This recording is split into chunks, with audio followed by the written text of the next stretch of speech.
Hey y'all, this is Keon, and you tuned into Something to Talk About. We are here to get into the news, politics, and how it really plays out in your everyday life. Now, today, we got to talk about something folks don't always think about when it comes to raising the minimum wage. Now, yesterday, we got on the subject of how it affects local small business. But today we're going to talk about something that nobody else seems to be talking about. We got to talk about how it can actually devalue the dollar by giving more money to working people. Yeah, you might be making more money, but your money may not be worth what you are making. Let's keep it plain, okay? Maryland pushing for a $25 minimum wage. And for you that don't know what's going on, there are a small group of local organizations trying to push legislation to get Maryland to vote on a $25 minimum wage in 2026. And at first glance, it sounds great. More money in people's pockets, more spending power. But let me tell you this. There is a catch to it. When you flood the economy, listen to what I'm saying. When you flood the economy with higher wages without increasing productivity or supply, the value of your dollar starts to drop. In other words, if I print more money and I do not bring value or back that currency with some type of value, the dollar bill is now worth 50 cents. And just because you got $2 because you printed a second one doesn't mean that you really get $2 worth of goods today like you would have yesterday, because paper has no value. Now, when you start to drop the value of a dollar, business now has to pay more. So what do? Simple.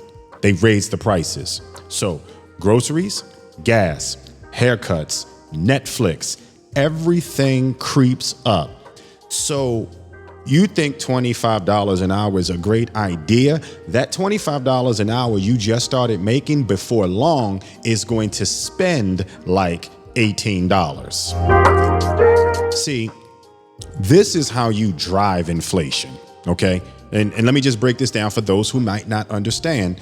It is like a quiet tax. Nobody votes for it, but everybody feels it. And inflation does not hit everybody at the same time. The rich can just adjust. They've got investments, they own property. But what about the working folks? Folk like me and you, okay? We are the ones watching our grocery bill jump from $100 to $140 for the same basket of food that we bought yesterday. And even though the paycheck is bigger, your buying power is shrinking.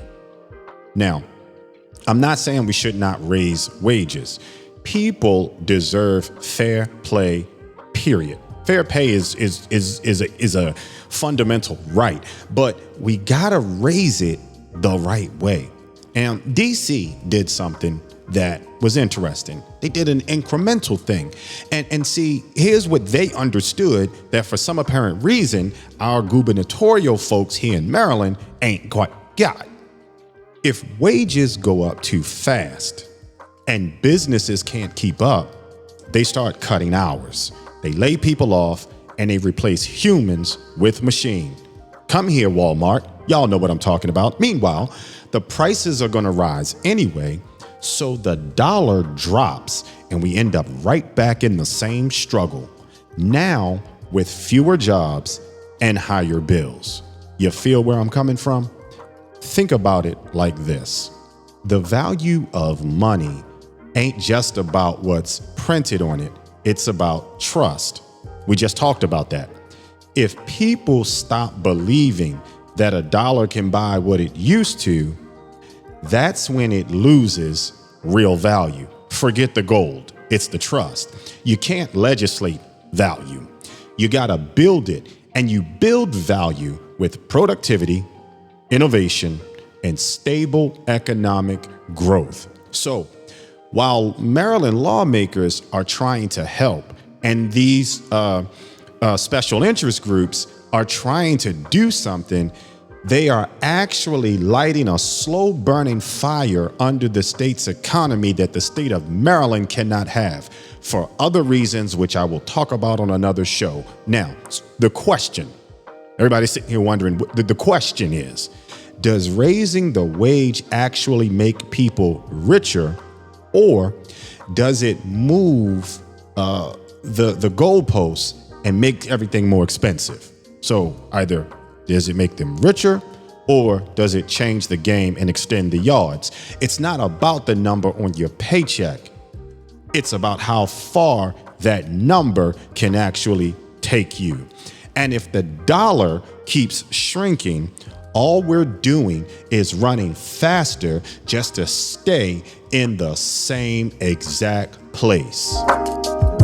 So yeah, that's something to talk about.